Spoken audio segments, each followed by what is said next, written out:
Sometimes people acknowledge being codependent very lightly, as if it's just a small thing. And it's true, it's possible to be just a little bit preoccupied with another person and slightly lacking in awareness of oneself. But this cognitive imbalance can grow into a life-consuming monster, especially when it's combined with trauma bonding. Now, when love is given and taken away again and again, it can drive a person with codependent tendencies to almost completely lose their sense of reality. Has this happened to you? You lose yourself. When people ask if you're taking care of yourself, it sounds like dumb psychobabble. And you come to think that no one can understand the urgency and the complexity of this other person who keeps hurting you. And you have to keep secrets because you know on some level your behavior looks crazy to other people. And it feels like you're on a mission to break through to this other person. It feels like redemptive love is just around the corner if you could just get over this one last hurdle, their addiction, the fact they say they don't care about you, the obvious signs that their self-destruction or outright abuse will destroy your life and that it's in fact dangerous. You think these hurdles are just things other people worry about, but that you know better. And you think any minute now, the beautiful moment will arrive when all this trouble is cleared away and you can be safe and seen and cherished at last. And I know what this feels like, and I know where it leads. So I want to talk about the deadly mix of codependence and trauma bonding in the language that someone who's in the middle of it will understand. My letter today is from a woman who I'll call Casey, and she writes, "Dear Anna, for 1.5 years, I've dated a man off and on who has a liquor/alcohol addiction." Got the pencil here. I'm going to be circling things I'm going to come back to. I'll read all the way through though so that we can just get a feel for what's going on with Casey, and I'll see if I can help. All right, 1.5 years off and on dating a guy with a liquor/alcohol addiction. However, he can still treat me horribly with beer, a lack of sleep, stress, or of lately, me setting boundaries as I learned to do. I've been putting up with it. The hot, cold, Jekyll and Hyde, love-bomby, discardy, quote, relationship, because he said things like, "You're saving me. You saved me. I want to heal you." Something that you, Anna, referred to in another video as exactly what the woman in that letter wanted to hear, and the guy knew it. And also, the guy that I like, says Casey, is so damn funny and intelligent. If only he could use his manipulation tactics for good, I hear myself saying often. I hear that you have a sense of humor in there, even if it's not funny. The best things he said are trumped by, "I want to beat you to death in your sleep. If I were to cheat, of course I wouldn't tell you, but I'd know." All of which he denies. "I didn't say that," he'll blast, followed by a 4-day rocky period from him if I bring it up. Due to my codependent and currently mushy and unsure nature, I'm still in the thralls of this person. However, it's getting worse, despite less time together, and his best friend in the whole world just had a seizure last week, and the CAT scan disclosed a quarter-size cancerous tumor next to the most important life-giving nerve. He may die during surgery, which is soon. He may never speak again if he lives. He may never be the same, and certainly his family situation has already been drastically affected. It's a scary and sad time. However much I want to be there for my ex or boyfriend, very unclear here. However much I want to be there for my ex while he's there for his precarious friend, he has become increasingly hurtful, rude, and has begun throwing things like wrapped food, fiddleheads and wontons last night at me, yelling, swearing, and trying to really show everyone around, like neighbors, how unsupportive and dramatic I am by yelling things like, "Don't touch me," when I try to calm him. He'll yell that my shaking is fake, that my tears are crocodiles, and that I'm manipulating everyone into thinking I'm a victim. I don't talk about this to anyone. I only have one friend and she has a family, and the time we spend together, I'd like to be positive.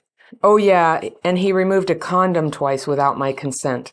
I stopped being intimate with him after that, and he has physically hurt me, but by accident, when angry and on alcohol 3 times, and most definitely kicked me out when we were dating to phone other women who he referred to later when confronted about it as sweethearts and also disgustingly ugly. I can almost hear your fairy pencil circling this whole paragraph. Okay, here we go. I'm going to circle the whole paragraph. You can see my eyebrows are like, what? What? Circle, circle, circle, circle, circle, circle. Okay. All right. His past consists of alcoholic parents who enable and or don't listen to him. A suicide on alcohol by his best friend at the time. Another one later, and verbal and mental abuse at the hands of what seems like almost all his family. A stint in a hospital of some hidden sort. Multiple arrests for resisting and DUIs. Oh, just writing it, I'm cringing. There is no way I'd let a daughter of mine deal with this. I'm 41 and been in 3 long-term abusive alcoholic relationships where I was cheated on and used as a babysitter. I had codependent and alcoholic parents, both with narcissistic traits, but overall loving, and they tried. Oh, I almost forgot. One parent cheated on the other since I was 2, and apparently I'd sit on one's lap as they argued about it. I also have a pretty hard to shake eating disorder and other unhealthy traits. What do I do, Anna? He is verbally abusive, moody as hell, yet going through one of the worst times in his life. Depressed, no money, friend possibly leaving him forever. Me too. I think she means she might leave him too. Turmoil in his mind, nightmares, etc. When he says mean things, I say, why don't you focus on friends you love and trust instead of me? Yet he'll ignore it and act nice for a few days and then resume his rather narcissistic habits to the point where I cry. And I'm not a crier. I'm a stifler and a flighter. He's threatened to blow his head off. He's overdosed on depression medicine he briefly took with a ton of liquor and had to call the ambulance, who put me on his I'm okay show for, and not to sound wimpy, but walking in on him that ambulance night has caused issues with my own mental health, along with the utter confusion at the nice/mean cycles, the gaslighting. Thank you for teaching me, Casey says. Jumping at slightest sound, keeping lights off, and leaving car down the street. So he thinks I'm not home, depression, inability to function normally, lots of staring and procrastinating, thinking maybe my reality isn't real, etc. How do I support him? And then in parentheses, and myself, I add during the final review of this letter, during his time of need without being codependent, or hurting him further by omitting myself from his life. I've tried for 4 months to get a few days of space and a legit breakup/friendship. And I've told him he can't treat me like that and expect me to stay around. I can say it, but I feel awful for not being there for him right now, for not at least saying I love you and good night. I feel like such a total jerk. What if he actually needs a hug? He rarely will give me one when I ask, but what if he does right now? I'm always up for a hug and love. I'm torn. Could you please advise? Again, thank you. Just writing this and feeling myself cringe has helped. Casey. Okay. Oh, this is one of the most painful letters I've read. Because Casey, I think that you may have really, really lost touch with reality here. And so, I want to give you some really tough love, but I realize that I think you might be in a very delicate state. And I'm going to try to make it really gentle. And first, I'm just going to say, I do understand. I'm going to ask everybody here who comments, go easy on her. It doesn't help anybody to get shamed about this. She asked, I have to admit a little bit when I read this, I wondered if I was being punked. Just because it made no sense that you're saying, how do I support him and myself? It sounded like a caricature of somebody who's so codependent they can't see the thing that's right in front of them. So let's just go through it. I'm going to tell you what you said. I'm just going to take you at face value that this is really what you're suffering with. Okay. So for 1.5 years, dated a man on and off. Okay, those are keywords. On and off dating. With all the crap going on here, you're talking about a trauma bond. So you do have the most extreme case of codependence I've ever witnessed. You're not in my life, but reading this, I don't think I've ever quite seen anything this extreme. I'm sure it's there. But there's also a trauma bond there, and a trauma bond and codependence together can be deadly, literally. So I want you to take what I'm saying really seriously. So you say he has a liquor/alcohol addiction. And so As somebody who has spent a lot of time around alcoholics, both drinking and sober, and gone to at least 1,000 open AA meetings and years of Al-Anon, I will just say that my observation is when people won't say the word alcoholism, they're in denial, okay?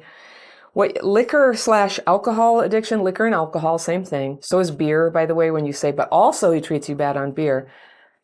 It sounds to me like you have a very limited knowledge of what alcoholism is. So first thing I'm going to tell you is just get yourself to Al-Anon. Al-Anon is for people affected by other people's drinking, and it will help you to understand what the heck is going on and what can and can't be done for somebody. You have a very skewed idea of like what the problem is, where your energy belongs, what can be done about it. And that's a program where you can learn about that. There's like every 12-step program could be helpful in this case, but I would say go there, at least so you first understand alcohol so you can stop worrying. There's literally nothing you can do about his drinking. So I'm just going to tell you right now, and about his alcoholic behavior. You can't change him. And all this energy you spent trying for 1.5 years, I'm sorry to tell you, you threw that time away, but it's not too late to stop. Okay. He has a liquor/alcohol addiction. However, he can still treat you horribly with beer, a lack of sleep, stress, or you setting boundaries. So in other words, what you're saying is he's an abusive alcoholic. And I would like you to just say that aloud to yourself. He is abusive and he's an alcoholic. All right. That may help frame it for you. That will help take away all the little hiding places you're trying to find with this long rationale of like what you think. It's just like you're rationalizing so much here. So interestingly, abusive alcoholic, like you had me at abusive alcoholic of like, yeah, what are you still doing there another minute? All right, that's the question here. So I'm going to read through everything you said, but I'm just going to go ahead and say it here. 95% of what you wrote is about him. You wrote about 2% about yourself and about 2% about his friend who's dying. And you had a lot more detail and awareness of suffering of the friend who's dying. And for yourself, you were just like, oh, eating disorder, and I'm kind of codependent. And you glossed right over who you are. And you know, if you watched any of my videos, you know what's going to happen, Casey. I don't even care about this guy. I care about you. You were writing and asking for help. And what I'm going to tell you is all about getting all your focus and getting it right onto yourself on the one thing where you have the power to make a difference. You can't do anything about this guy.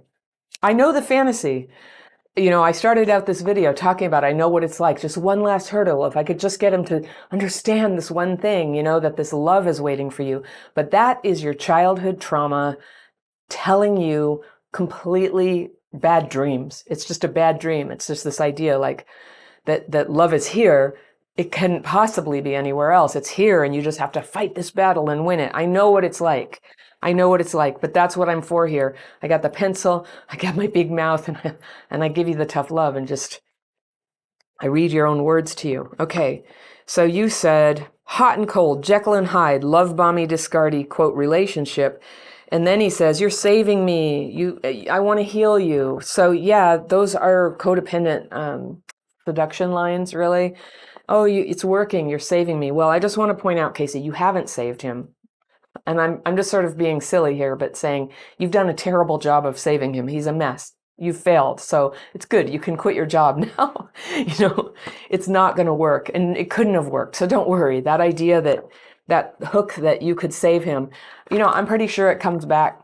I think I had that, you know, I always felt like if I could be loving and nice enough, the person who was angry and suffering and mean and cruel to me, that they would come around. And there's, you know, that's like a legend in my mind of something that can happen.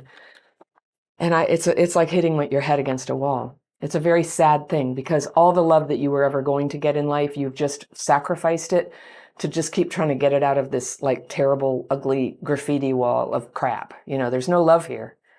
All the love that you were going to get, you already had from this guy. And now it's just grief. It's grief and cruelty. And some part of you thinks you can shut that down. You can close your feelings off. You're being heroic. It's like, that's just, your trauma is just lying to you. And it's lying to you pretty bad. You know, I'm hearing just little hints of awareness here. When you say you're cringing, you can hear the fairy pencil. Like, you know, on some level, this is like, it's not real. What you're pursuing here. It's not real. I don't hear any evidence. Even if this guy, like, all he ever did was say he loved you, his problems are too great. This is not, you don't have a big commitment to him. It's just somebody you've been seeing and sleeping with. That's all it is. And it's somebody who's treated you terribly and who's been unreliable and brought pain and drama. And you're saying you've had 3 now, abusive alcoholic relationships. So I just want to bring crystal clear into your mind. The problem here is you. The problem is your attraction to these terrible people who treat you badly. There's some kind of, some people call it repetition compulsion. Some people call it masochism. It doesn't matter what you call it. All that matters is that you stop it. You stop it at all costs. But I'll go through your letter. I'm just going to help you keep hearing what you said. You said that he alternated these things with, you saved me and I want to heal you. He alternated it with, and he's funny and intelligent. And you thought if only he could use his manipulation tactics for good. That is a codependent thought if I ever heard one. If only he used his giant cannon for good, whatever. Can't be done. That's not what cannons are for. They're not for good. They're for destroying things. I hear myself saying often, the best things he said are trumped by, I want to beat you to death in your sleep. Girl, I think you got to get out of there like right now. I think you have to get out. When you hear words like that and your denial is thinking that somehow they're kind of outweighed by when he says, I'm going to heal you. Has he healed you? Are you healed?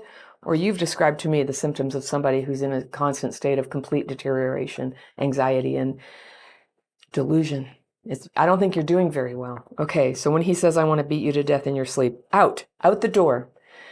And there's a telling thing here later. I'll get to it. You also said he said this stuff about cheating, and then he denies he said it. That's what they always do. Don't worry. 4-day rocky period. If you bring it up. So then you trained yourself, I won't bring it up. I'll pretend it didn't happen. I don't want him to be mad because I might hurt him and I got to help him. Just calling you out here, Casey. This is quite serious. So due to your codependent and mushy and unsure nature, I'm still in the thralls of this person. However, it's getting worse. Despite less time together. Okay, it's getting worse. There's your sign. All right, there's your sign. Out. It's getting worse. You know what happens in abusive relationships as they're getting worse? They escalate. They escalate to something worse, and you must be out of there. It's just, okay? I almost never give direct hard advice like that, but when I hear somebody in danger, I'm just saying it. Out. Cut off all contact. This is like time to go to a women's shelter if you need to. Time to get serious help every day from people who understand, okay? So you're saying, I'm still in his thrall, and this thing about his best friend having this medical problem, and I just like, okay, his best friend has a medical problem. I hear you rationalizing why you have to cling to him, and you're clinging to him. I don't hear him clinging to you. He's kind of doing he's throwing wontons at you. He's saying he wants to beat you to death. This guy is not trying to work things out with you. He's not asking you to stay, but you're inventing a reality where he's not going to be okay without you. And I want to tell you something about alcoholics or addicts or people who are very unstable, is that being in a dramatic relationship with them can actually hurt them. So remaining in a dramatic relationship with them, you don't really know how bad it could be for them, but it can be very bad. What you're describing here is somebody, he's very vulnerable, he's suicidal. Girl, he could die, and you do not want to be the agent of drama bringing that to him. You are not his source of comfort. Everything you're describing here is just like a huge drama, emotional violence, horror show, relationship. It's not good for him to be part of this. He's not in a state where he can extract himself. You haven't been in a state where you can extract himself. This is like Sid and Nancy here. So who are you going to be? What can you do about this? You can get out. And I don't want to hear, I don't know how. Yes, you do. You put your shoes on and you go and you stop calling the guy. All right. So we'll get to the details of that.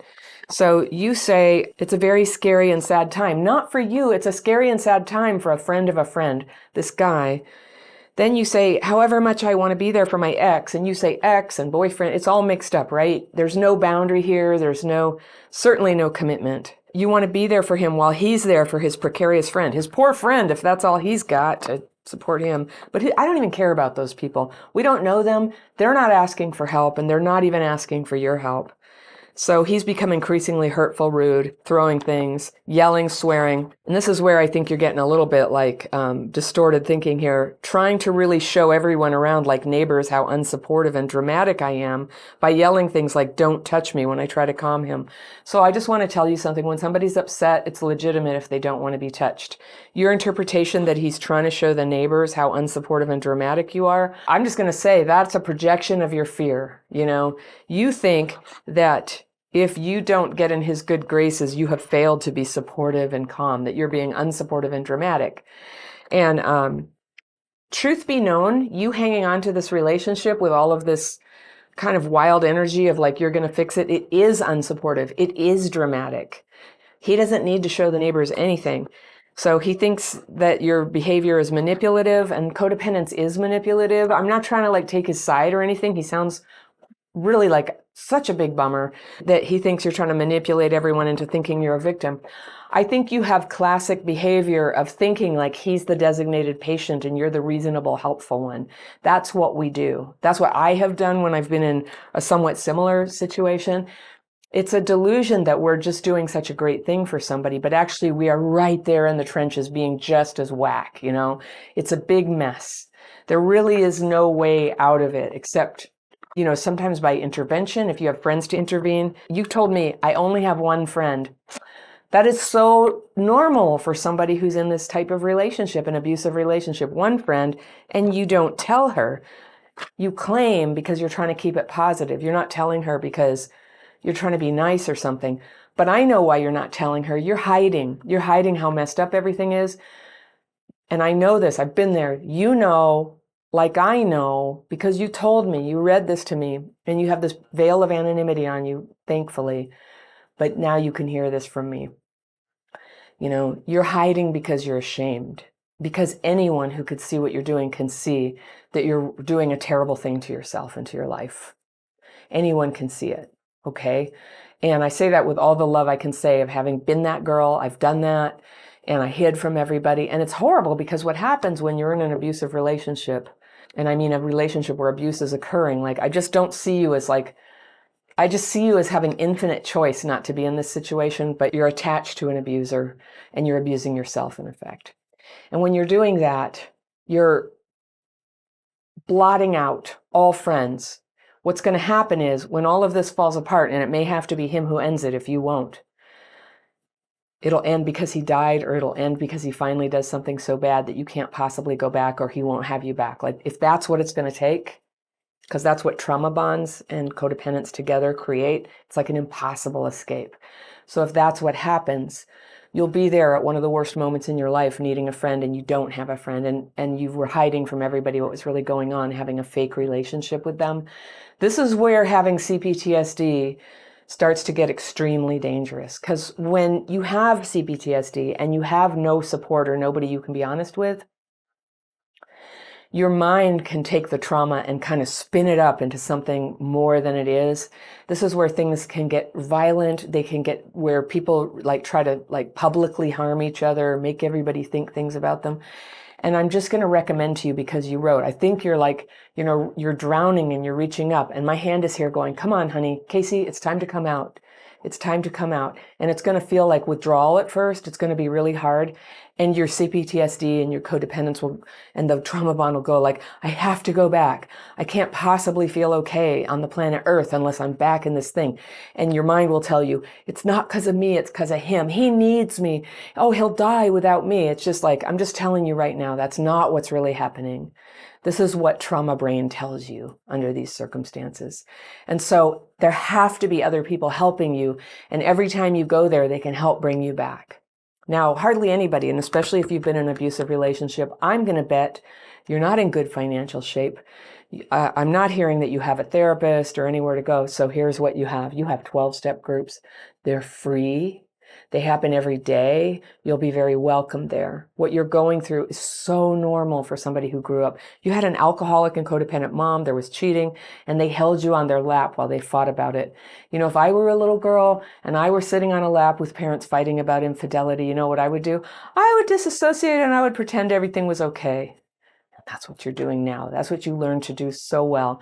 And it's good you learned as a child, because it helped you survive that and have a spirit intact. But now is the time to stop that behavior. You don't dissociate, you stay present. You go, ow, when this person is abusive to me, it hurts and ruins my life. I will take myself out. When you were a kid, you couldn't leave, but now you can. So I'm just talking sense to you. I totally know what it's like. Trauma bond and codependence together. I totally know what it's like. Like your mind will not admit that that's good, and physical symptoms will come on. You'll have headaches. Your body will ache. You'll be exhausted, but I promise you it will pass. If you know that that's coming and you can go, oh, this is what it is, it's withdrawal, because you know, we are physiological beings. Our trauma wounds are at the level of our nervous system, and trying to govern our nervous systems is a lot what drives us into these bad relationships, because it's so, you know, it can be like so like deadening and so depressing to not have that dramatic stimulation going on. And so sometimes a dramatic relationship, that's what feels like. It feels big, it feels like fireworks, it feels like love. That's what we knew, right? But it's not love, it's drama. And in your case, it's abuse, drama, addiction to the relationship. That's what the trauma bond is. So it's okay. And just like, you know, just like any addiction, it's not your fault. You didn't ask to have this wound happen to you.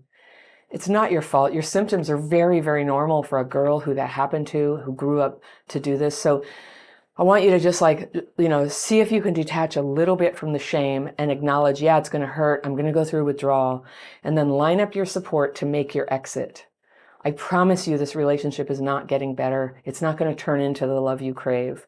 And the love you crave is possible for you, but the longer you stay in an abusive relationship, the more healing is going to take. Like, let's say you had a year of healing before this relationship. Now maybe you have 2 years of healing before you can do it. Like, get out. Let's get on with the healing phase so you can move on to the happy phase and the love phase of life. Life is short. Actually, life feels kind of long to me. But you don't want to spend another day suffering like this in a way that's just deteriorating your spirits and causing you to have strange mind warps. Because one day you're going to meet somebody healthy, and you're going to want to have a nice, good mind and be able to show up with an open heart and clear thinking and worthy of that good relationship that you crave. So that's coming for you. But first you have to get the poison out, and you are sitting in a vat of poison right now. Okay. So you told me about his background. He had this, he had that, he had this bad stuff happen, right? But he's not in your life anymore. He's your ex. I want to tell you a secret. I don't know if you've seen many of my videos, but this is my suggestion to everybody with CPTSD who has attachment wounds, who finds themselves in bad relationships. Once you break up, this is what you do. You don't have contact with them anymore. There's no such thing as an ex/friend. There's no such thing. It's a such thing for people who have no emotions about somebody, who have a common purpose with them, but you do not have neutral energy towards him. You do not have a healthy attitude. It's a fantasy that you could just like use words and say, now we're just friends. And, you know, judging by my own time in this kind of headspace, I'm going to guess you didn't even mean it when you said just be friends. Probably a lot of things you say are just to try to see if you can get him to activate his desire to save the relationship. I don't think you want to be friends with him. I think you're in love with him. And I understand that's what we do. But if you want to heal from that, just sick, life-destroying love that you feel, and you know what? It's not love, by the way. It's the closest thing to love that you can imagine right now. But there's a such thing as real love, and it's on the other side of this for you. And it cannot begin till you get out. Till you get out and take your time to heal. And healing, you know, people say a lot of different things about it. They say it's going to take a long time. And what always discouraged me as a person with CPTSD is people say, you know, you have to finally face your childhood trauma. It's like, okay, I'm well aware of my childhood trauma. Well, how come I'm not better yet? I have never had luck just facing it or talking about it. I use specific concrete techniques. I work with my nervous system. I then take on the terrible life problems that I created for myself while living life with a dysregulated nervous system. And I teach that stuff. You can come into my program. We have like an inner circle of members where people help each other and have Zoom meetings, and there's like 4 meetings a day that people are leading just among the peers, and then I lead calls. There's stuff you could do. And if you have other things that you think might be helpful, check that out. Like, get busy. All the energy you're putting into this relationship, if you could put that into recovery, you'd be doing it full time. I can hear you're full time engaged with this terrible situation. You say, what do I do? And this is where I thought that maybe this was a trick letter, because it's like, I just feel like, did you really think I would have some sage advice for how to get him to be where you want him to be, that he would just realize that you're great and he would stop drinking and become something? Like, I have nothing for that. I wish I did. I have a lot of people in my life who have died from this disease. And if I could have saved him, I would have. I have nothing for you, and nobody does. People who have alcoholism, they can recover, and they do it because of the help of another alcoholic who talks to them about it in a way they can relate. And it's a long process. And for you, you might be like me. You've done it enough times and you've seen what it does to your life. If you ever take my dating course, I'm gonna have you first thing, write down exactly what you want and what you need in a relationship and what's a deal breaker. And whether you see it now or not, I'm going to encourage you to put down, cannot now and never can have had an alcohol problem. Like, I think recovering alcoholics can be wonderful partners, especially if they've got some time. For you and me, no, just don't. I just would say that's been a pattern so many times, you know where it leads. And here's the thing, because twice I've been with partners who were recovered, but then they relapsed. And I totally forgot about that could happen. And at the time they relapsed, I would have to say there was a lot of drama going on. You know, there were ways that they were letting me down. I was upset. We were arguing. That's very stressful for somebody with an addiction or alcoholism. It's no one else's fault that they drink or, overdose. But you don't want to be the person who is having an argument with them the day that happens. That's not a good feeling. It's not good karma. And I would just say, given that this is a vulnerable area for you, just block it out. Your CPTSD will tell you no love is possible. There's no love, only love. The only thing I'll ever have is this guy, and I have to like work it out with him. It's a lie. There will come a day, trust me, you won't think about that guy. And when you do, you'll just go, oh, I can't, oh, what a terrible year and a half of my life. Oh, that was so unhappy. That will be the thing that you get to let go of. Not your life, not your future, not your happiness, not your story, not your awareness. You said you had an eating disorder. That's a big deal. People who have an eating disorder, that's a serious struggle and deserves your top attention. It's your top attention. It's not going to go away because somebody else changes their behavior. That is trauma-driven codependent thinking. I will be happy if I can get them to change. I'm going to put a video at the end of this that talks about what I really think about that. I kind of mince no words about what I think that is, having taken that thinking all the way to the end of the road where the person dies. Okay? I'm trying to give you a cautionary warning here. Don't go there. Don't take it that far. You can get out now with a minimal of damage, and I recommend it. Okay. So, yeah, there's more stories. He says this, he says that, as if you're trying to convince me he's being unfair. Of course he is. He's awful. What a nightmare. Wow. And you say you're not a crier, you're a stifler and a flighter. I see that. That's how you coped with it before. That's how you're coping with it now. Stifling is deadly, though. That's how we crap fit and we accept abusive behavior, is just stifle the feelings about it. And then don't tell anybody. Whatever you do, don't tell anybody, because they're going to say what I'm saying. Girl, you got to get out, right? Which you don't want to hear, because right now your CPTSD believes, if you're like me, it's not fully conscious, but trust, I don't know, see if you identify with this. It feels like you will die if you leave the relationship. That's an abandonment wound doing the talking, okay? You're not going to die at all. You'd be fine. But you need love. You need love and support from women friends who understand what this is, which you can find in 12-step meetings, Al-Anon, or maybe Sex and Love Addicts. So your question, there was this little irony here. How do I support him? I don't know if at this point, you've heard me say so much intense stuff in your face, but you do not support him. That is not your job. It's not appropriate. When you say that, that's when you sound to me like you've had a break with reality. You don't support him. He's throwing wontons at your head. Okay. He says he's threatening violence.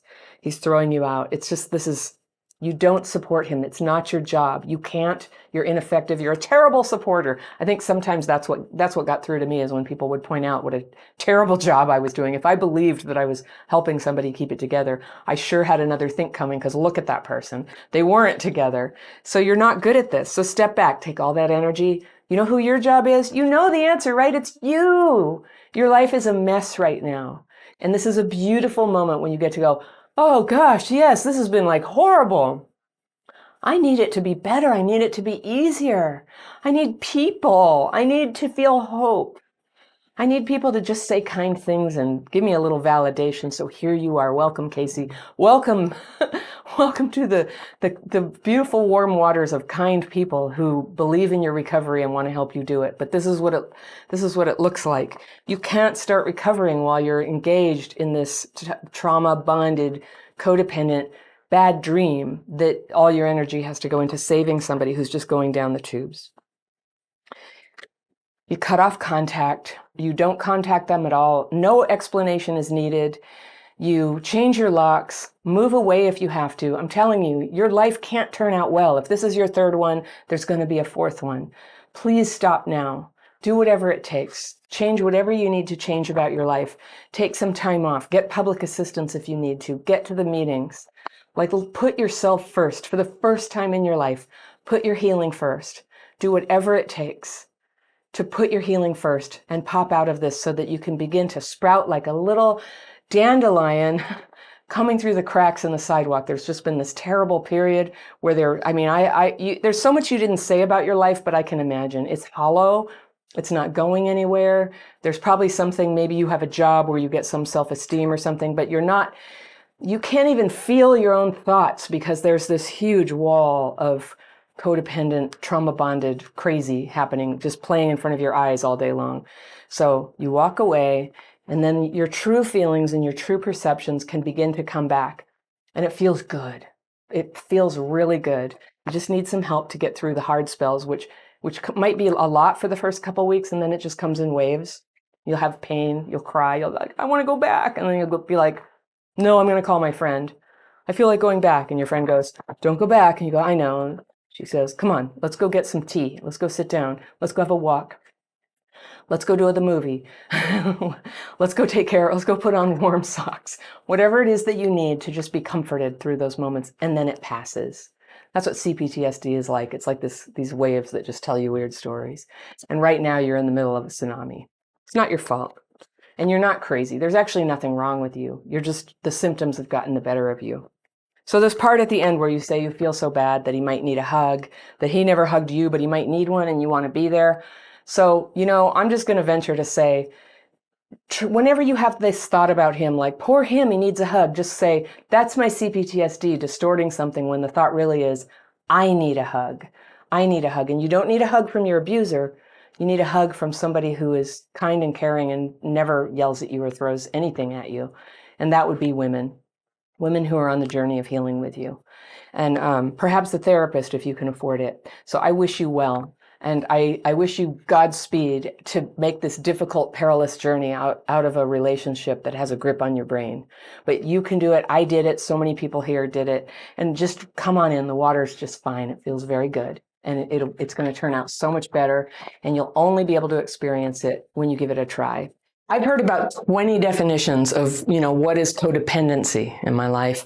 And it's everything from like somebody who's too dependent, which that's not what it is, or it's someone who gets wrapped up in alcoholics and addicts, and sometimes that's what it is.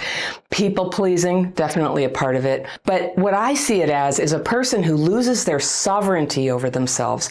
They lose their sense that they own and direct their own lives, and they shove all that to the side in a vague cloud, their identity, their hopes, their problems, and they become overly focused to a sick degree on someone else's problems, or what they perceive the other person's problems to be, problems that might not even exist, right?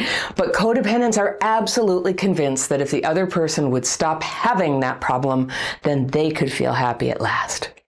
Problem's not in here, they think. It's in you. It's out there. And how can you not change when you know how much I need you to be this idea of you that I created? how you should be, your potential, right? Are you really gifted at seeing other people's potential? I used to have a real superpower for that too. I see the potential. I could be awesome if you would change this person I imagine you to be, because I just really believe in your potential. It's a way to avoid looking at yourself, and it can get pretty bad. It's futile. It's a waste of precious life force that you could use to have a meaningful and useful life. But all of that falls away.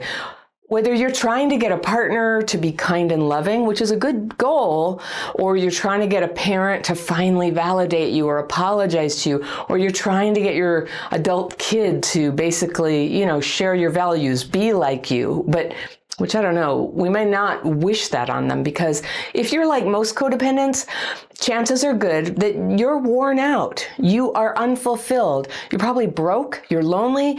You're discovering that neglect of yourself while you were focusing on other people is a pretty unhappy lot in life. Now, there's usually a lot of hurt and anger driving codependent behavior. And the irony is that focusing on some idea of others is actually quite self-centered, because pressuring people to be like you or how you imagine they could be, it's the opposite of being present with them. It's the opposite of witnessing them. It's definitely not love. Nagging and scolding is not love.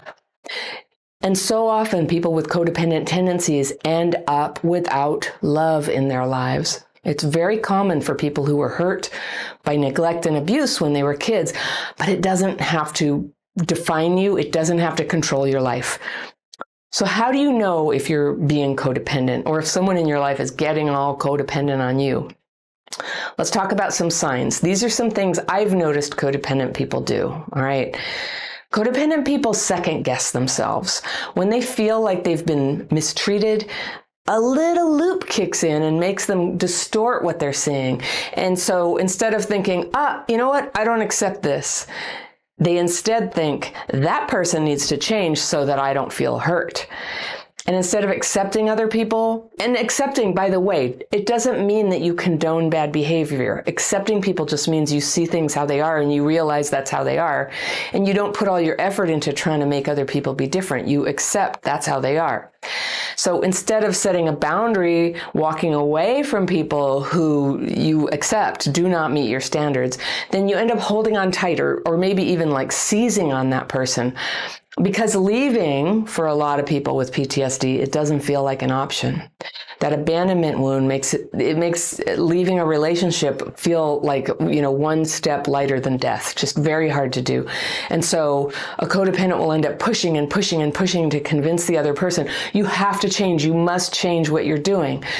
They don't think that's what they're doing, of course. They think that what they're doing is, encouraging, helping, right? And if the other person doesn't want to change or be helped, then the codependent increases the pressure. Again, they don't leave, but they stay, and the pressure starts to go up, and it can come out at the extremes of like shame and threats and manipulation. I'll leave you, I'll hurt myself, I'll tell everybody what you did. Now, if you've been with somebody who does this kind of thing, makes threats, you probably once, reacted to it, then you stopped taking it seriously, then you kind of shut down to the person. Threats are very destructive to relationships. Sometimes people do mean it when they make threats, and that's very serious, but that's not what we're talking about here. Codependents are very likely to come to harm for themselves in a gradual manner later in life because of stress, because of anger, and very significantly because of a lack of self-care. They're starved for self-care. If you want a quick way to test your own self-care, look in your underwear drawer. Is everything old and tattered and shoved in there and ugly and shameful for you?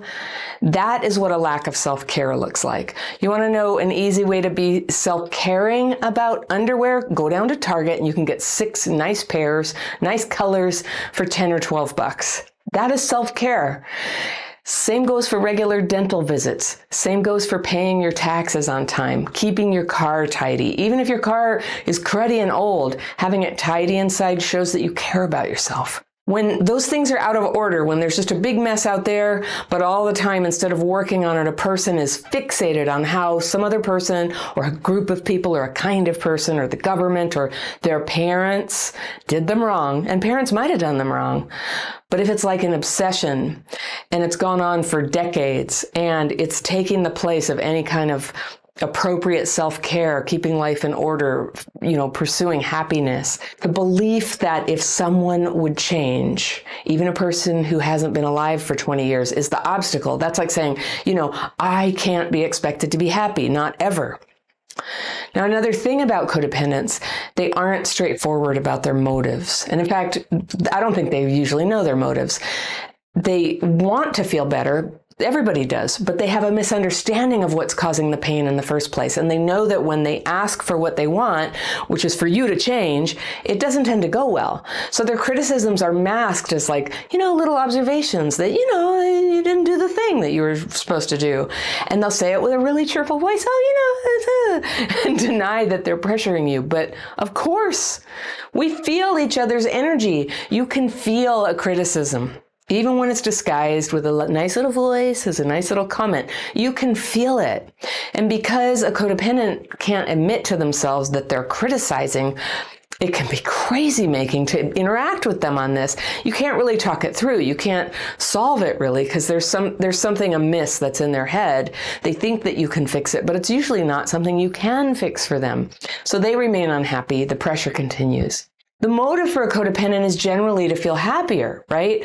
But they're working with trauma wounds. And trauma wounds give all of us a blind spot toward what actually can make us happy. In the case of codependence, what a codependent struggles to see is that the happy thing would be to develop themselves, to allow relationships to form naturally with good people who care about them, who show up and gradually give more to the relationship. They don't have to be forced. And it's sad, but a codependent will go through life without ever experiencing that.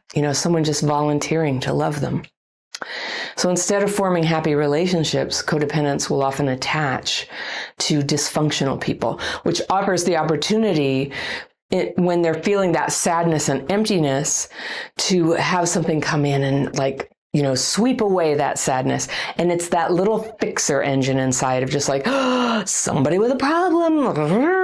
I know what to do. I know what to do. I know what to do. And that feels good for them. They feel the energy of it, and it distracts them from everything that's missing in their own life. Now, what's missing in a codependent's life? What's missing is love, connection, financial stability, a vision for their own future. They wait for another person to come along and define those things for them. And if it's not looking good from the outside, it still has something they can use, the dysfunctional relationship, because it's an opportunity for them to throw their energy into another person's problems rather than to sit there with that energy and face themselves about what's missing and, begin to do something about that. A codependent likes to feel like the responsible one, the wise one, the poor suffering one who holds everything together, even though people have almost never asked them to play this role. But it's how they find meaning. It's a substitute for meaning. So another thing about codependence, the importance they place on seeming to have it all together is huge. And it often prevents them from connecting with people or asking for help when they need help. And I've had my own bitter experience with that, my pride, just feeling uncomfortable asking for help. A codependent finds it hard to admit personal failures and worries, things that most people feel from time to time when they're feeling down. Thoughts like, I'm not really sure anyone really likes me, or I thought I'd be further along in my life than I am right now. That's pretty common.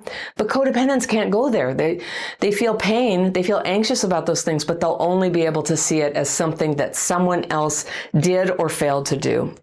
They feel like all their relationships just happen to them. They have a hard time seeing that they signed up for most of their relationships. And it's so understandable how a person could develop this aversion to seeing themselves fully. Codependence starts in childhood when external problems may have been so extreme that the person never had a chance to focus on their own life.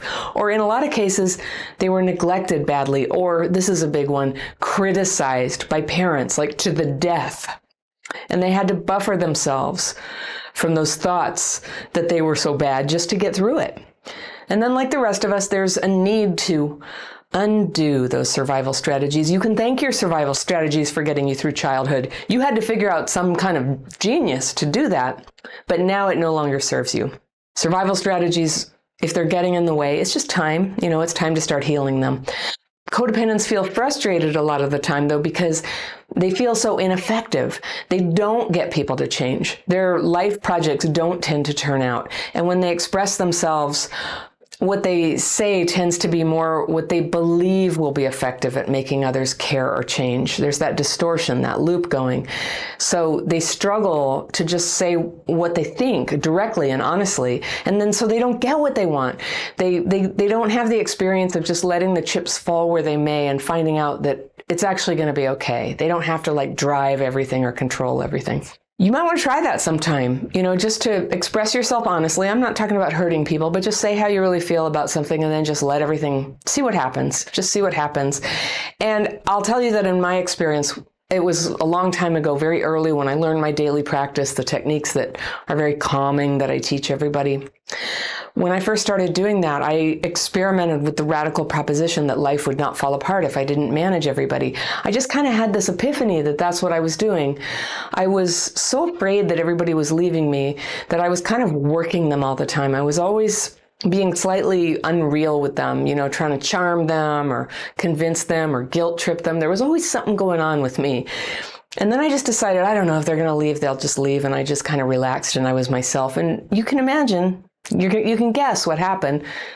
People came a little closer. It wasn't perfect, but it totally like turned the tide on what at that time in my life had been like a big retreat from people. The tide was going out of people in my life. And then that calmed when I just let people be how they were. But that tendency to place all that power in another person, to make you happy can be so automatic, such an unquestioned part of yourself that you can end up doing it when you don't even know you're doing it. Like, for example, to somebody you've only been dating for a couple weeks, you're already in there, like, trying to affect how they see you and what they think of you. And that may feel natural to you, but it's actually not natural. What's natural is to be yourself and see if somebody sort of is drawn to you. So it's fun at first. It's fun at first to get into kind of a fixer project with somebody. Before there's any bitterness, before there's any anxiety about getting left, it's like a fun project. Something fun came into your life. It's like making a piñata. And then even when you see what you're doing and you want to stop, it's weird. Codependence can feel like a force of nature.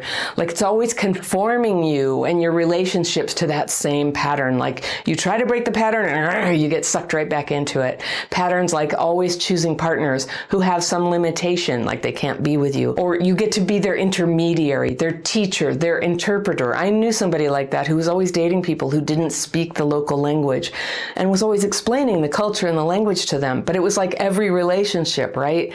That looked to me like a pattern, a negative one. But a codependent wants to be helpful. That's what kind of, gives them juice. But because they're forcing a situation rather than responding naturally to the occasional need for help that others have, codependents often end up feeling resentful. They feel taken for granted because they do so much more than the other person. It's not reciprocated. No one asked them to do it, but in a codependent's mind, it's like, it's mathematical. I did this, you owe me. And the other people don't appreciate or value what that codependent is doing for them. They might not even like it. The codependent can't see. This is their project.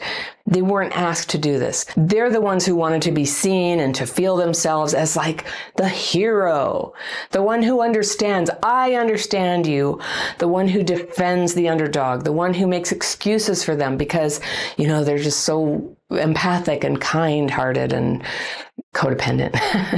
And this gives the codependent, that feeling of like helping and saving people who can't help themselves or who they think can't help themselves, it gives a sense of purpose. It's an identity, at least for a little while, because, why is that necessary? Because there really isn't that identity in there. They never got a chance to develop it when they were little. And it makes it way too easy to settle for something that's not really any good now. So codependence is not a happy way to live life. It often brings on health problems, money problems, problems on the job.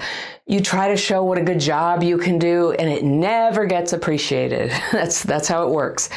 That can happen because of other people. That's possible, but it can also happen when a person isn't able to be self-reflective and acts like a busybody or a critic or gets controlling with other people. That doesn't lead to success on the job.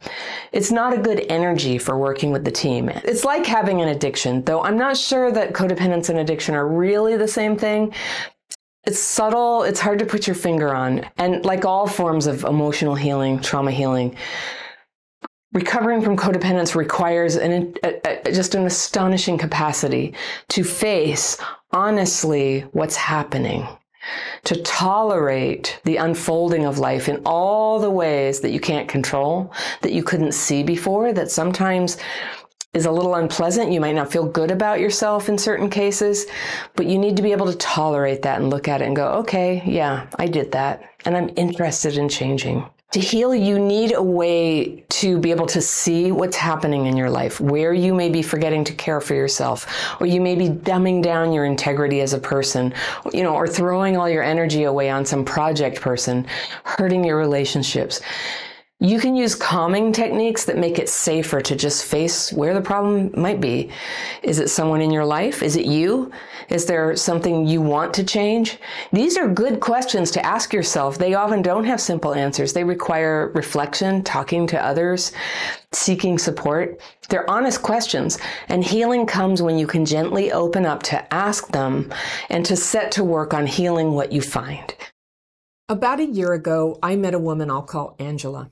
We entered into a relationship pretty quickly, and it was very intense by my standards.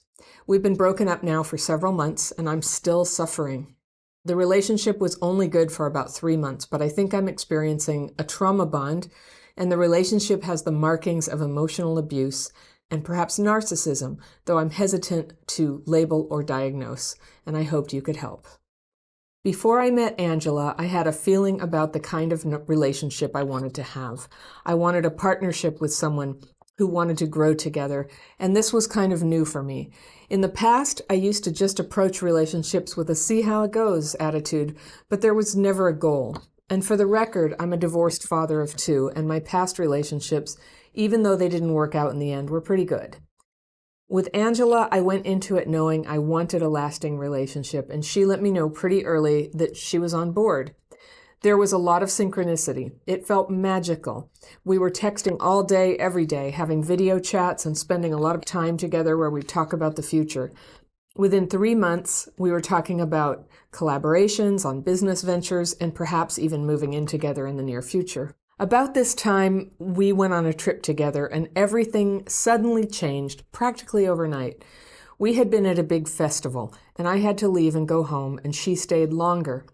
Before I left, she said that she could feel herself withdrawing and something about sabotaging the relationship and that I would be more hurt than she would be. I asked her what she meant, if she meant we should break up or something, and she deflected and talked about plans to move in together in the future. After I got home, I got a call from her, and she said she didn't want to be in a relationship anymore. She said she wasn't relationship material. I said, so we're breaking up then?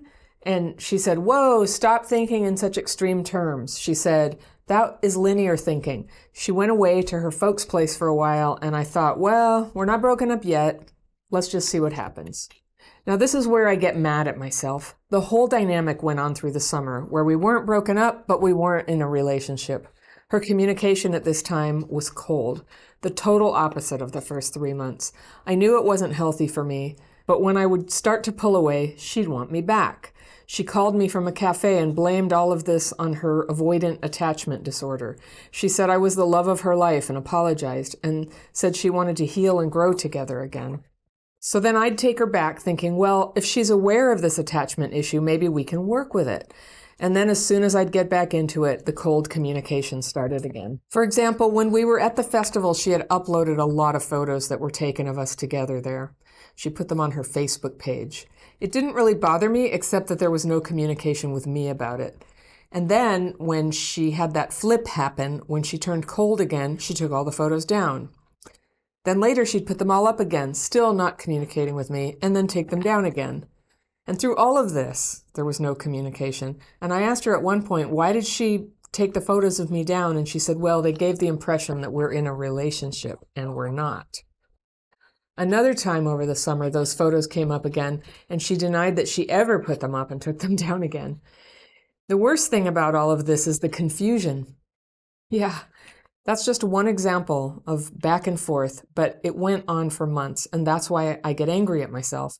I feel like I betrayed myself and I enabled her. If she saw me pulling away again, she'd send me a playlist with love songs. She told me once that she was afraid I'd leave her, and so while she was away, she started a journal of her uninhibited thoughts and promised to send them to me or to give them to me when she got back into town. And of course, that never happened. She came back, but never spoke about the journal again.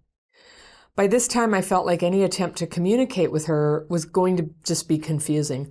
I never knew who was going to show up. I told her I needed time alone, and I made that clear. The word breakup did come up.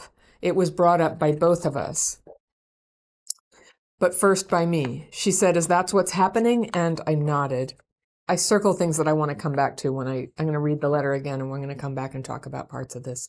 So she looked sad, and I asked for no contact and for her to just let me be, to let me be in my power, to let me be grounded, to not be confused, to connect with my soul again, to connect with the feeling I had before we met. The next morning, she sent me a selfie because she was starting a new job.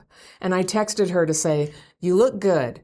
They're lucky to have you, but please, no more contact." She waited 2 days and said, "I'll wait for you to contact me." Then she sent a little sad face emoji and another and another. And within a couple more days, she just started flooding me with texts incessantly and trying to call using guilt. It was all about her. She said, "I'm trembling inside. Please have some compassion." She wanted to meet to come get some kind of closure with me. When I didn't respond at all, her tactic went from guilt to anger and then rage. She started smearing me on Facebook. It may be going on still, but we've blocked each other. After a couple months, though, I sent her a letter explaining my timeline, how I understood what happened between us, that it seemed like she felt entitled to me and she didn't have to respond, but I wished her the best. She didn't respond for more than a week, and when she did, she said, "I received your letter and I will answer it soon."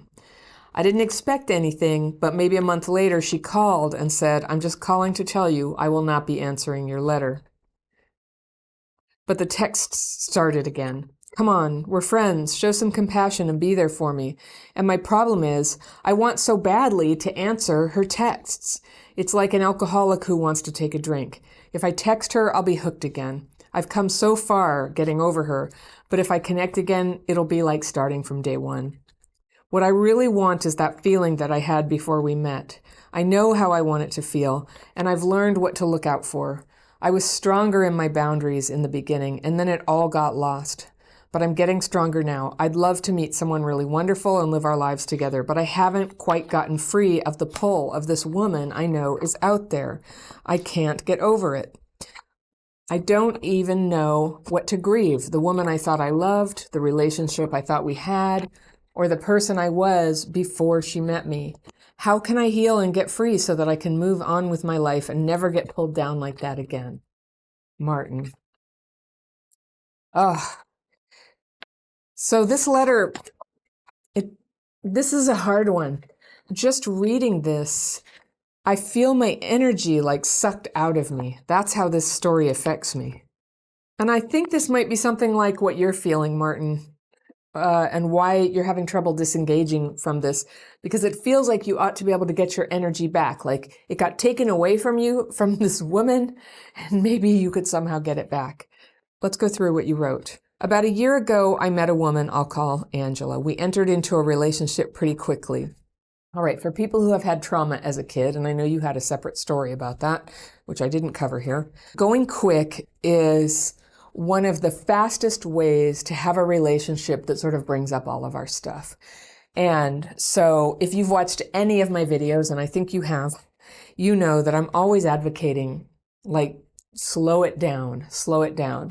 But by the time I'm getting letters from people, they're usually in something that brought up all the old stuff. And so here we are, and that's fine. So you got in quickly, and it was very intense. And now you've been broken up for several months, but you're still suffering.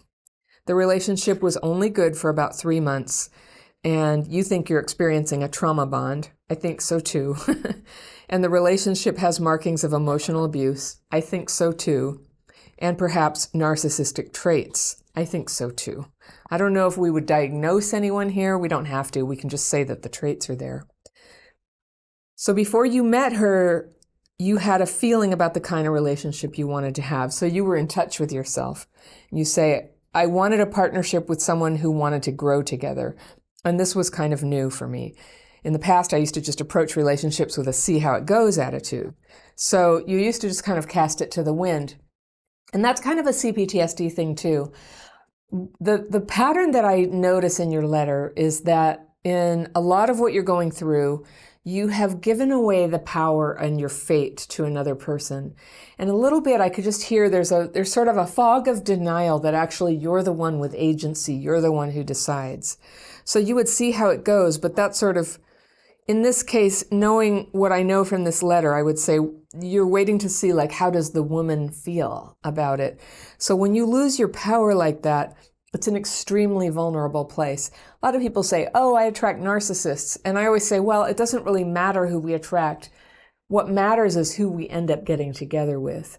And so for somebody who's very selfish and wants to use somebody to fill in some gap in their life, but not actually care about them as a person, which is kind of the story I'm hearing in this letter, that that's how she treated you. Well, that becomes possible when they find someone who's just going to sit around and wait and see what they do, and it doesn't really have a boundary or a set of standards for themselves. You have standards, but they got wobbly here around her, and I can only guess she must be very dazzling. I don't know, beautiful, talented, charming, fun. So a lot of great things happened there to sort of draw you in. But then it's a foggy world where you have no defenses. That's the feeling I get about this relationship. So you didn't have a goal in previous relationships. And for the record, you're a divorced father of 2. Cool. Having kids puts extra premium on having a healthy relationship if you have one at all, because it's so important for the kids, right? To model that for them. So fantastic that you're not in this relationship anymore, and that's not going to influence the kids any more than it may have already. And that your past relationships have been pretty good, even if they didn't work out. But with Angela, you went in knowing what you wanted. She let you know she was on the same page. She wanted a big future, big, long-term committed relationship that you would grow together. Sounds really good. And then you got really enmeshed. You were texting all day, every day. When people fall in love, they do that. When it has a sort of dark side to it, that's when we call it enmeshed. And so even the most pure love, when it doesn't have any oxygen from the outside world, when you're just completely into each other, texting all day, every day, video chats, talking about moving in together, getting together, and always being about the future, that's really vulnerable. And so, Martin, I know that you're, hoping to meet somebody great. And so just as I go through this, one tip I'm going to give you here is when you are dating, be very careful about talking about the future. The future is something you could really, I always suggest to people, like, if you have a criteria, like, I'm looking to get married, I have kids, and you would be their step parent. Those are things that kind of need to be floated out there fairly early in the dating relationship. But talking about the future and trying to imagine it and construct it, especially if you have attachment wounds or trauma, or one of your parents or both of them were very neglectful to you, it can be a really vulnerable thing. It can be prone to fantasy and limerence. So even though you're sitting with a real person right in front of you, you're interacting with a fantasy person. And I would say this person was interacting with some kind of fantasy of her own. I don't know her, and she hasn't written in, and she can't speak for herself here. But something's going on there. Some people call it future faking. I want to move in with you. It turned out very quickly that wasn't at all where she was coming from. But that's one of the reasons why going slowly, because, just because we have CPTSD, we will often find ourselves kind of having a romantic involvement with someone who doesn't have those boundaries, who leaps into the future, who's not really capable of building a relationship and building commitment and building a real, true friendship, where deciding to live together would happen at an organic time after you actually knew if you were compatible and wanted a future together. I think, when you get to be north of 40, and younger really, moving in together becomes, many of us have had the experience that it's not easily undone. It's something to take extremely seriously. Some people just don't even do it. They get married or they live separately. It's a complicated kind of commitment. It has a certain open-endedness to it, and yet your livelihood, your home, everything becomes like wrapped up in the relationship. And if you have that wound inside and you have that fear of abandonment going on, having your home wrapped up with an unreliable person and your money and your social circle and all that stuff, it's just too much to lose. And you could end up clinging to a bad relationship much longer than you should, or losing it altogether because the person leaves you. Well, we can tolerate a certain amount of that in life, but if you've had a traumatic life, I really wish for you to have a slowly unfolding romance where maybe you date several people to see who the one is, and then a slow unfoldment of one who turns out to be like a really good person for you to be with, which you could discover in certainly no less than a year. Usually more like a year and a half, 3 years would be a normal, healthy time to be dating somebody before you decide to stake everything on them.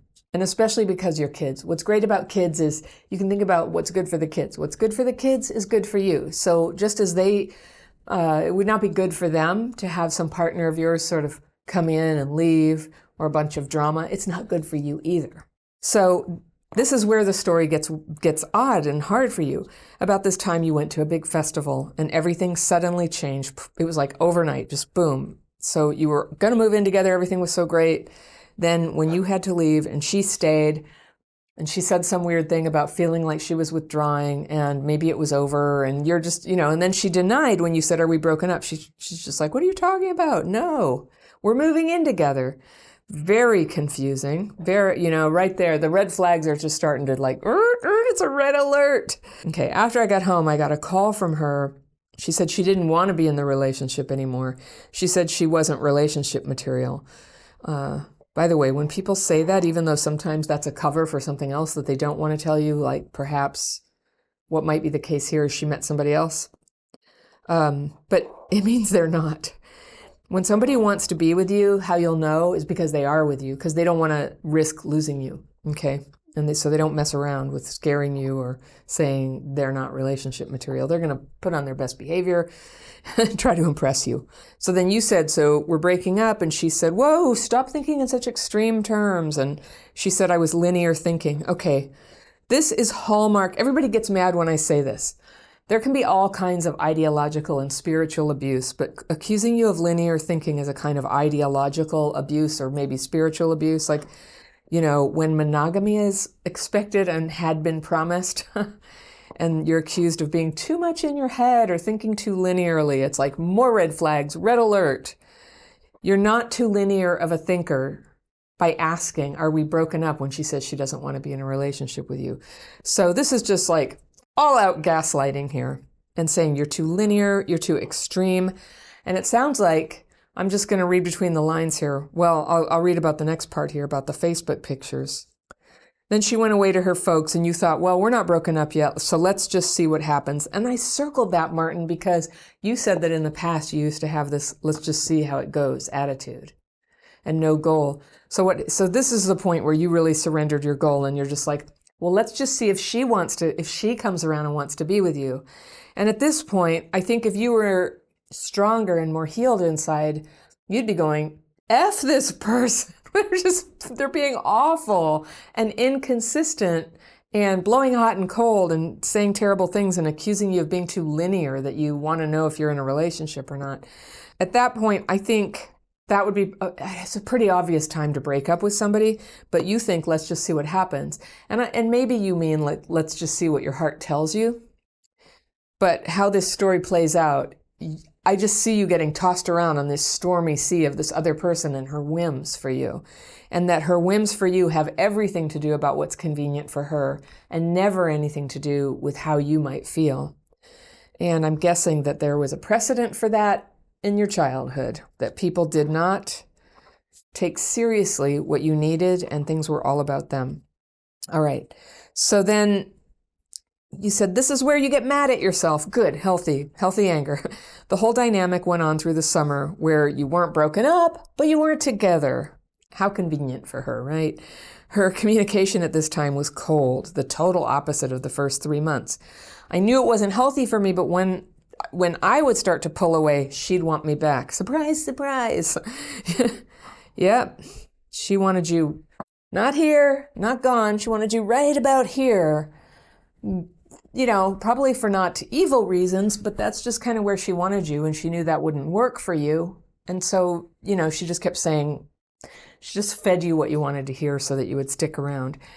It's nice to have somebody kind of waiting in the wings for you. It sounds very much, though, like she wanted to appear single for one or more other people and just keep you kind of as a backup insurance policy. And that's very harsh to say, but that is definitely what I'm sort of detecting here.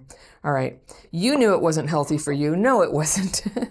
But when you pull away, she'd do it again, just pull you back in. And she called you from a cafe, and she blamed all of this on her avoidant attachment disorder. You know, maybe that there's certainly signs of that, but it sounds like it's something even worse. And I'm not a therapist or a clinician of any kind, but what I know about avoidant attachment disorder is, it's all about avoidance. So this getting all enmeshed and pulling together, that suggests that there's something else going on. So she said you were the love of her life, and she apologized, and she said she wanted to heal and grow together. Those are like the magic words for you, right? I want to heal and grow together, because that was your ideal, and she knew that. And so that you'd take her back. And you did. And you were thinking, well, now if she's aware she has this issue, maybe we can work with it. And I totally get it. You know, I was in a relationship with a guy who had a terrible drug addiction, and he said, I'm so sorry, I'm going to go to treatment. And he got into treatment, and I thought, see, so as long as he's actually in treatment, there's hope for us. But obviously our two cases are very different. But in that case, when I look back, I just say, even if he was utterly sincere, which he wasn't, he was doing it just so I wouldn't leave. Even if he had been utterly sincere, it's a long road for somebody who's that dysfunctional to actually heal enough to become a person who would be good to be in a relationship with, whether it's drugs or whether it's this just like crazy back and forth deception and inconsideration and selfishness. So let's just say it's not like some kind of a personality disorder or anything. It's the facts. This is how she acts. And I just wouldn't recommend to anybody, and I don't want for you. You're just like a dear person. You want love. I just don't wish this on you at all, for somebody to treat you like that. But I get it, how the trauma bonding, as you mentioned, for anybody watching, trauma bonding it's like a psychological phenomenon. It could happen to anybody, not just traumatized people, where when somebody's like, I love you, I love you, I love you, and then they're like, I'm not talking to you. And then I love you, I love you, I love you, and then I'm not talking to you. It like hooks something in our brains. It just gets us hooked in. It gets us obsessed with when am I going to get the next, cookie of affection, of acknowledgement, of touch, of talking and contact. It can make a person obsessed. It can make a person addicted. Okay. So then you give us the example of the cold communication, which is that when you were at the festival, she put a bunch of pictures of you guys up on Facebook without asking you. And I'd say in a new relationship, yeah, you're supposed to ask. It's a very public thing to do. And especially if you tag them, it goes on their page, and it's like announcing like, hey, I'm the girlfriend of this guy. So, what some people might call a pissing match. And it didn't bother you. You were okay to be public, except it was weird that she didn't talk to you. Correct. Then when her whole personality flipped, when she turned cold again, she took all the photos down. Then she put them back up there again and then take them down again. And through all of this, there was no communication. You asked her at one point why she did it, and she said, well, they gave the impression that we were in a relationship and we're not. Okay, so Martin, this is the hardest tough love moment of this. Why would somebody at a festival take pictures down? It's so that they can appear available to somebody else. I am getting a strong sense there was somebody else or many people. I doubt it was like the love of her life or anything worked out great because she's very erratic with this stuff. But putting you up there without talking to you is, lots of people do it. It's normal. But that thing where she doesn't talk to you and throws it up there and wants to create an impression, it's all about how other people see her. That's what I'm saying. How you feel about having the pictures put up, how you feel about having them taken down, don't matter to her. They would matter to anybody, both things, putting them up, taking them down. It speaks a lot, and anybody would have feelings about that she doesn't care, and that she later denied that she ever put them up and down. Okay, that's BS, okay? That's not cool. That's a utter self-centeredness. And she seems to be completely driven about how other people see her and doesn't want to appear to be in a relationship. And there's only one reason why people do that. Okay. The worst of it, you say, is the confusion. That was just one example of the sort of back and forth of hot and cold. It went on for months, and that's why you get angry at yourself, which I understand. You feel like you betrayed yourself, and yes, but I understand how that happened. It could happen to any of us, really. It has. And you enabled her. I guess so. Yeah, you could call it that. If she saw you pulling away again, she'd send you a playlist with love songs. She told you once she was afraid that she'd get left, and so while she was away, she started a journal of all her uninhibited thoughts. I'm guessing that's some sort of sexy thing, and promised to send it to you or give it to you when she got back into town. Man, what a manipulative hook. Basically, like if somebody was an alchemist and tried to take a man's brain and just put a giant gaffing hook in it and go, just yank it, but then just throw it aside, I'd say that's how to do it, That would be how to do it. So it never happened. She came back. It was never spoken about again. But this time, you felt like any attempt to communicate with her was going to be confusing, and you were right, Martin. You never knew who was going to show up. And so that's interesting. Yeah, just like a totally unstable personality there. I'm sure not going to be surprised if she was traumatized too, but just because we're traumatized doesn't give us the right to trample all over other people. It may give us difficulty in relationships. It may cause our personalities to go out of control.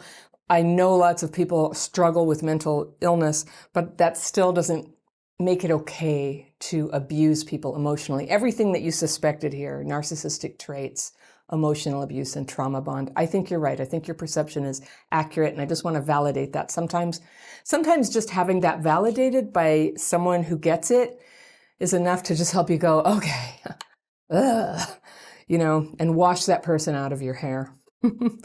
I love that song. I'm going to wash that man right out of my hair. And there's a time for that, isn't there? So get ready. Get that shower warming up, Martin. It's time. It's coming time. Let's read the rest of the letter. Okay. I told her I needed time alone, and I made that clear. Clear. I'm going to circle because what I think is part of the part that you might be able to adjust about this for your next relationship is your concept of what is clear and what is not clear. You say the word breakup did come up. It was brought up by both of us, but first by me. It's weird how you use a sort of passive verb on that. The word was brought up. It's like, you don't say, I broke up with her. I made it clear that I was breaking up with her. That's not what you say. You say, I needed time alone, and the word came up like it had a life of its own, and it came in, and it flew out of my mouth. It flew out of her mouth. I'm not really sure what to make of it, but she said, is that what's happening? And you nodded. Okay, nodding instead of going, yes, Angela, it's over, babe. That's it. That would be clear, but I nodded. That's ambiguous. All right. And I get it. But the picture I have of this and the way that I feel drained reading the letter, I just think you are dealing with a vampire. And yeah, even coming close to the story, it's very draining. She looked sad when you nodded, and when you asked for no contact. You asked, not told. When you want no contact, you don't ask for it, you declare it. All right? I'm just telling you here. I'm hearing the passivity in what you're doing here, and I think that's what it is. That spell that this whole relationship has cast over you. It's like drained your power to the point that you're like, please, can you just give me no contact and not just pulling down the wall yourself. And then you asked for her to let you be in your power. So if it's your power, nobody has to let you be in it. Your power is your power, and you generate that power. You hold that power regardless of what she wants or allows, right? And you wanted to be allowed, she said, you asked her to let you be grounded. You asked her so that you could not be confused. You wanted to connect with your soul again and connect with the feeling that you had before you met. And so here, there's just like this crucial, mind F here, where it got you believing that she had to give that to you, that she held all the power. And because you fell into that false belief, it actually became a true situation. She had all that power over you. Not that she could do anything with it. She sounds very unwell. But the next morning, she sent you a selfie. So you said no contact. So she sends you a picture the next day because she was starting a new job. So you had said no contact, but did you have no contact? No, you typed back and said she looked good. Oh, you made her feel good about herself. And you said they're lucky to have you. But, actually, I don't think they are. Based on how she treated you, I think that it's very unlikely that that's going to go very well for people. But you gave her the compliment, and I just, that's a clue sometimes when somebody is emotionally abusive to you and you're like, you look good, honey. They're so lucky to have you. Like, in what dynamic do we do that, right? The dynamic would be more like narcissist and codependent. Again, can't diagnose anybody, but that's the dynamic that looks like. Then you say, please, no more contact. So again, please, like you're begging her for no contact. And if you're serious about no contact, you can do it. You block the person. And if it comes to it, you can get a restraining order. And I don't think that would be totally out of line here because of what she ended up doing. Okay. And then that's where you tell us about this. She waited about 2 days after you said no contact. So no respect here. And then she said, I'll wait for you to contact me. I could just see her calculating. What can I say to break contact and try to hook him in again? Okay, I'll wait for you to contact me. Okay, but you said no contact. Then she sent little sad face emoji and another and another. So she's just sitting there. It's like with a fishing pole, just casting out with her hook. Come on, Martin, come on, come back to me. But with a hook, just like, ha ha ha. Not love. There's nothing here that's love. You know that, right? This is not love. This is consumption.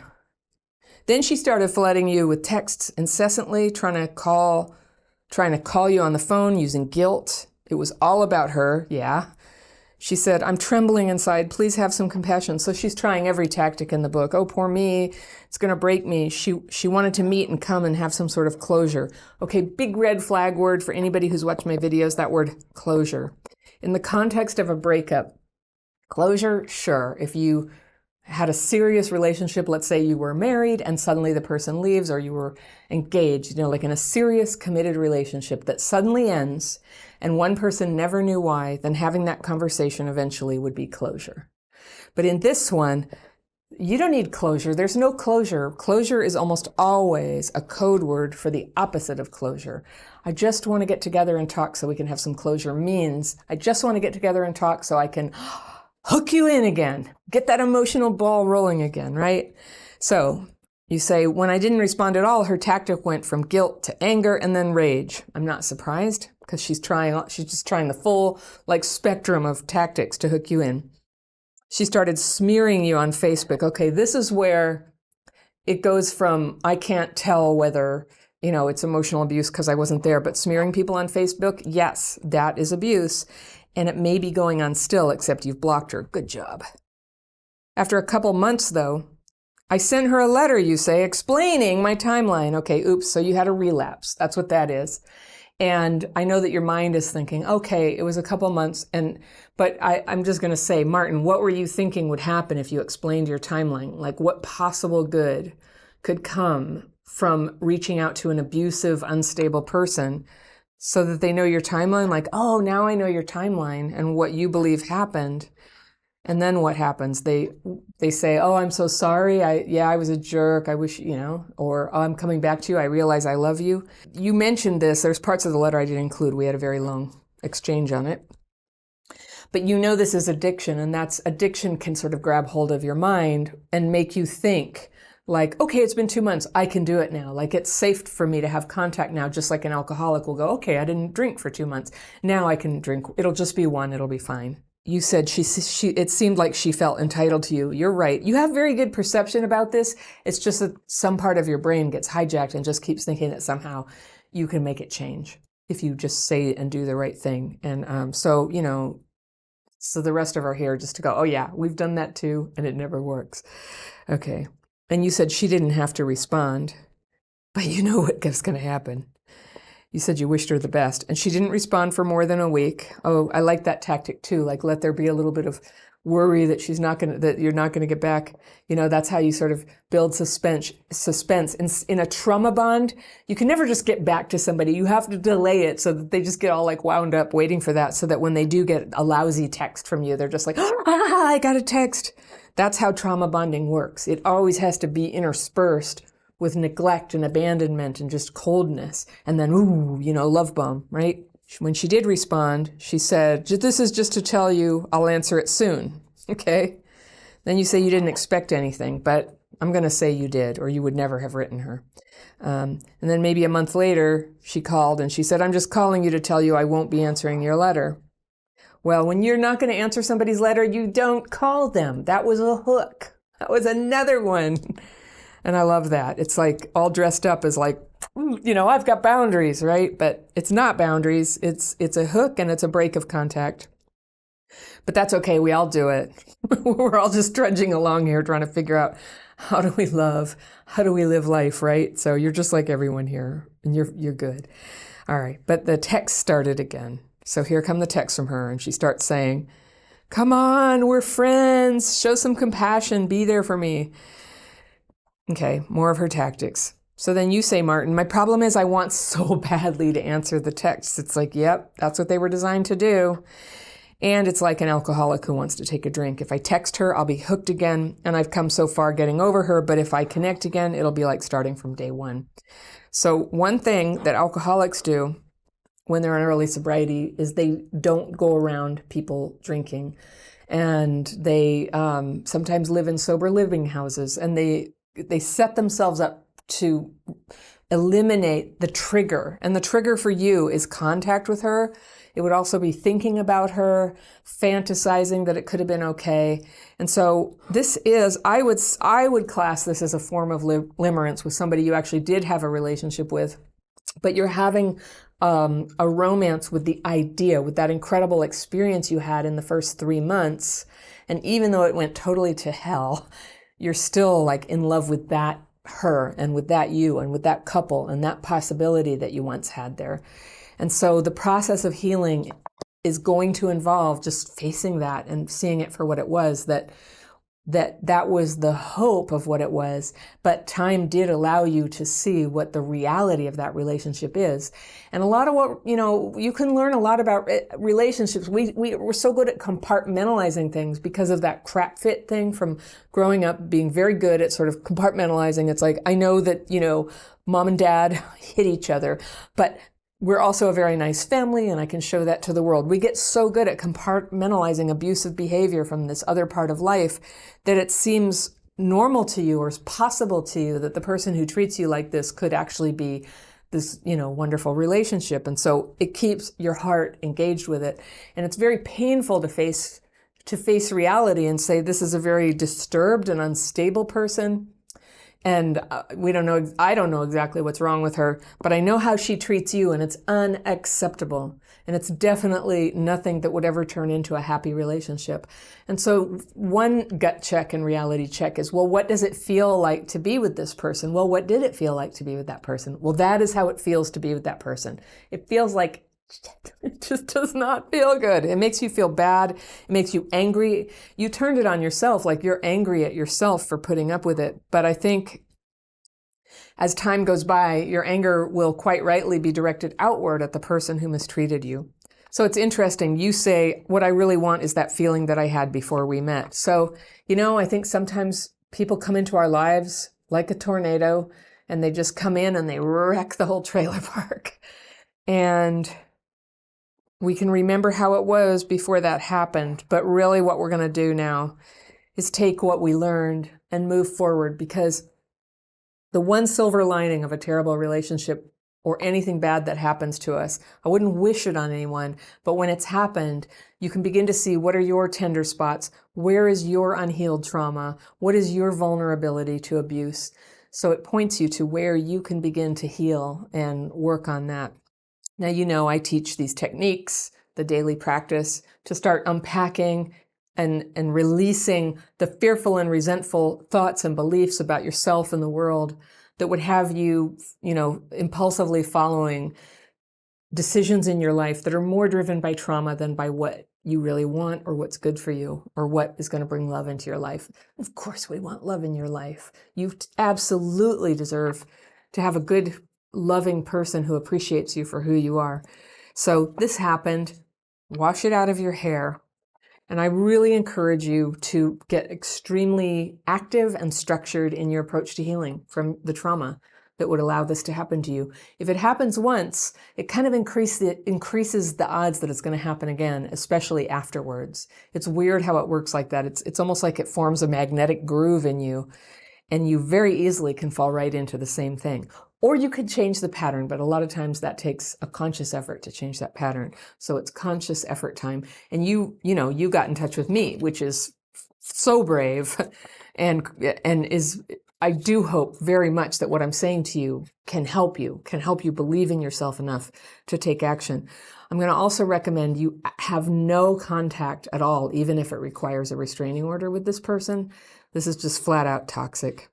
So you had said, I don't know what to grieve, the woman you thought you loved, the relationship you thought you had, or the person you were before you met.